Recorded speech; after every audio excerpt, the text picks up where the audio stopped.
ادبی تحقیق کی روایت۔ تحقیق حقائق کی کھوج کا نام ہے تاکہ دستیاب مواد یا معلومات میں حق بات سامنے آ جائے۔ تحقیق کا کام حال کو بہتر بنانا، مستقبل کو سنوارنا اور ماضی کی تاریکیوں کو روشنی عطا کرنا ہے۔ تحقیق کا ایک اہم کام گمشدہ دفینوں کو دریافت کرنا اور ماضی کی تاریکیوں کو دور کر کے اسے روشنی عطا کرنا ہے۔ تحقیق موجود مواد کو مرتب کرتی ہے، اس کا تجزیہ کرتی ہے، اس پر تنقید کرتی ہے اور پھر اس سے ہونے والے نتائج سے آگاہ کرتی ہے۔ تحقیق عربی زبان کا لفظ ہے۔ اس کا مادہ ہے قاف قاف، جس کے معنی ہے کھرے اور کھوٹے کی چھان بین یا بات کی تصدیق کرنا۔ دوسرے الفاظ میں تحقیق کا مقصد یہ ہونا چاہیے کہ ہم اپنے علم و ادب میں کھرے کو کھوٹے سے، مغز کو چھلنے سے، حق کو باطن سے الگ کریں۔ انگریزی لفظ ریسرچ کے بھی یہی معنی اور مقاصد ہیں۔ اردو میں خالص ادبی تحقیق کا آغاز 20ویں صدی کے اوائل میں ہوتا ہے۔ اس سلسلے میں مولوی عبدالحق، حافظ محمود شیرانی، قاضی عبدالودود، امتیاز علی عرشی وغیرہ بزرگوں نے اپنی زندگی کا بڑا حصہ اردو زبان و ادب میں صرف کیا اور اردو تحقیق کا معیار بلند کیا۔ 20ویں صدی میں تحقیقی روایت میں توسیع کرنے والے ایک اہم بزرگ مولوی عبدالحق ہیں۔ مولوی عبدالحق کو یہ اہمیت حاصل ہے کہ انہوں نے تحقیق ادب کو ایک قومی نصب العین کی طرح قبول کیا اور اسے عمر بھر جاری رکھا۔ قدیم دکنی مخطوطوں کی تلاش و صحت ان کے بنیادی کاموں میں سے ہے۔ دکن کے غیر دریافت ادب کو منظر عام پر لا کر انہوں نے معلوم ادبی تاریخ کی دنیا کا کایا پلٹ دیا۔ نو دریافت کتابوں میں ان کے مبسوط مقدمے، حاشیے اور صحت متن سے مستقبل کی تنقید کی راہ ہموار ہوئی۔ معراج العاشقین، سبرس، کتب مشتری اور علی نامہ وغیرہ اسی سلسلے کی کتابیں ہیں۔ ان کا مختصر واقعی مقالہ اردو کی نشو و نما میں صوفیہ کرام کا کام بنیادی ماخذ کی حیثیت رکھتا ہے۔ اردو میں تحقیق کا باضابطہ ابتدا حافظ محمود شیرانی سے ہوتی ہے۔ وہ پہلے محقق ہیں جنہوں نے تحقیق کے اصول پائیدار بنیادوں پر کام کیے اور جدید مغربی اصولوں کو رواج دیا۔ انہوں نے حوالے درج کرنے میں ذمہ داری سے کام لیا اور مختلف ماخذ اور ذرائع سے اخذ ہونے والی معلومات پر جرح و تعدیل اور احتساب کی صحت مند روایت قائم کی۔ ساتھ ہی منطقی اصولوں پر مبنی استدلال اور مغالطوں سے گریز تحقیق کار کے لیے ضروری ٹھہرایا۔ پنجاب میں اردو تنقید آب حیات، تنقید شعر العجم اور پرتھوی راج رسوا جیسی کتابوں کے علاوہ بے شمار مقالات میں ان کی تحقیقی ظرف نگاہی اور بصیرت کی اعلیٰ ترین مثالیں موجود ہیں۔ داخلی اور خارجی شہادتوں کی یکساں اہمیت دینے والے اس اہم محقق کو بجا طور پر تحقیق و تدوین کو وہ معلم اول شمار کر کے شائع کیے۔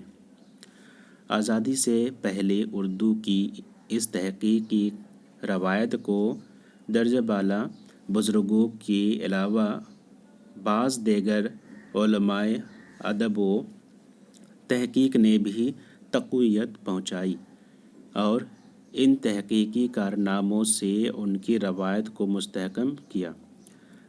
محی الدین قادری زور، مولوی محمد شفیع، برج موہن دتاتر کیفی، شیخ چاند حسن، حامد حسن قادری، مولانا امتیاز علی عرشی، شیخ محمد اکرام، نصر الدین ہاشمی، مالک رام اور مسعود حسین خان رضوی ادیب وغیرہ چند ایسے ہی نام ہیں جنہوں نے اپنے اپنے دائرہ کار میں تحقیق کی ذمہ داری نبھاتے ہوئے زبان و ادب کے بے شمار مخفی گوشوں کو بے نقاب کیا اور اردو تحقیق کی ترقی میں اپنا کردار ادا کیا۔ ان علماء ادیب کی تحقیقات کا اندازہ اس بات سے لگایا جا سکتا ہے کہ آزادی سے قبل کی ربیع صدی کو ادبی تحقیق کے ارتقاء میں زرین دور شمار کیا گیا۔ اس عہد میں اردو ادب کی تاریخ میں بعض بنیادی اضافے ہوئے اور ہماری چوٹی کے محققین نے اردو تحقیق کو اعتبار بخشا۔ ان میں سے اکثر محققین کی تحقیق کا دائرہ کار آزادی کے بعد تک جاری رہا۔ ڈاکٹر محی الدین قادری زور نے ترتیب متن اور مخطوطات شناسی کے فن کو خاص رواج دیا اور قلمی کتابوں کی فہرست سازی سے زیادہ مخطوطات کی توضیحات پر توجہ دی۔ مخطوطات شناسی ایک مشکل اور دقت طلب فن ہے۔ ترقیمیں پڑھنا، داخلی اور خارجی شواہد سے نتائج اخذ کرنا اور حوالوں سے تصنیف اور صاحب تصنیف کے نام اور عہد کی بازیافت ایسا علم ہے جس میں محقق کار فرمائی ہوتی ہے۔ زور نے مغربی ادب و تنقید اور اصول تحقیق سے استفادہ کیا ہے اور اردو میں قدیم مخطوطات کی ترتیب و تدوین اور ادباء و شعراء کے حالات کی بازیافت میں ان اصولوں کو برتا ہے۔ ڈاکٹر زور کی کتابوں میں اردو شہ پارے اور کلیات کلی کتب شاہ کی ترتیب بڑی اہمیت کے حامل ہے۔ اردو تحقیق کی دنیا میں قاضی عبدالودود سب سے زیادہ محتاط محقق تسلیم کیے جاتے ہیں اور ان کے کاموں کو خالص تحقیق کے زمرے میں رکھا جاتا ہے۔ واقعہ یہ ہے کہ اردو تحقیق کا احتیاط پسندی اور مضبوط دلیلوں اور دعووں کی بنیاد پر نتیجہ اخذ کرنے کی روش قاضی صاحب کی تحقیق کا وصف خاص ہے۔ ان اوصاف کی بنیاد پر گیان چند جین نے انہیں بت شکن محقق اور رشید حسن خان معلم ثانی کہتے ہیں۔ ہر چند کہ قاضی عبدالودود کا بیشتر تحقیقی کام آزادی کے بعد وجود میں آیا، لیکن اپنی ابتدائی کاموں سے ہی وہ اردو تحقیق میں اعتبار حاصل کر چکے تھے۔ رسالہ معاصر، نوائے ادب اور معیار وغیرہ میں ان کے متعدد تحقیقی مضامین شائع ہوئے۔ یہ درست ہے کہ تحقیقی مبادیات پر کوئی مستقل کتاب انہوں نے نہیں لکھی، لیکن ان کے مضامین تحقیق کے رہنما اصول کا درجہ رکھتی ہیں۔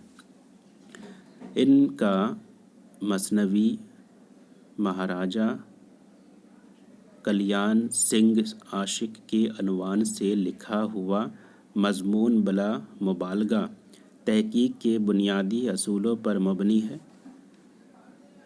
بعد ازاں ایک طویل اور قسط وار تحقیقی مقالہ بعنوان شاہ کمال دیوروی عظیم آبادی شائع ہوا، جو کئی شماروں پر محیط ہے اور اپنی تحقیقی تاریخی اور تحقیقی حیثیت کے اعتبار سے بڑا اہم ہے۔ قاضی عبدالودود نے 4 کتابیں ترتیب دی ہیں۔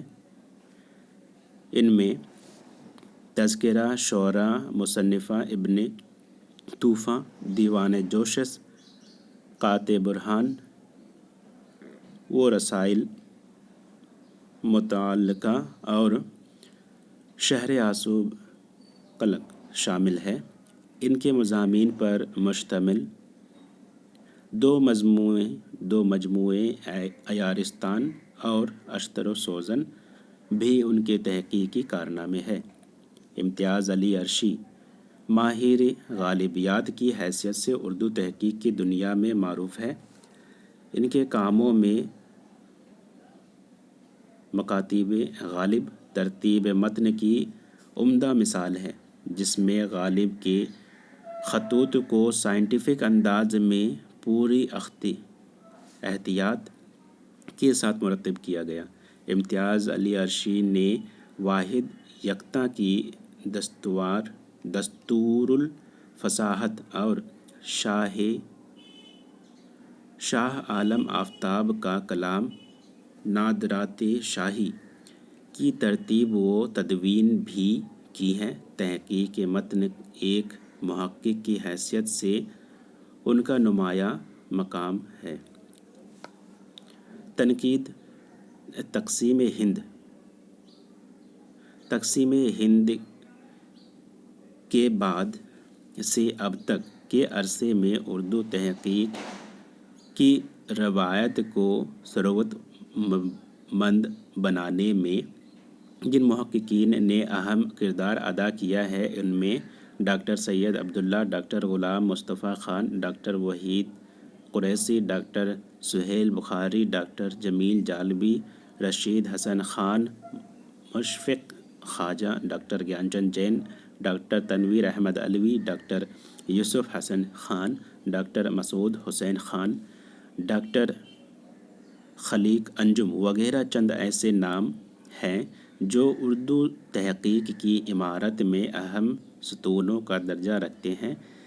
ان کے تحقیقی کاموں کا احاطہ اس مختصر تذکرے میں کسی طرح ممکن نہیں، اس لیے ناظرین آگے کے ویڈیو میں دیگر محققین سے متعلق بحث کی جائے گی۔ ویڈیو اچھا لگے تو اسے لائک، شیئر اور میرے چینل کو سبسکرائب کریں۔ شکریہ، اللہ حافظ۔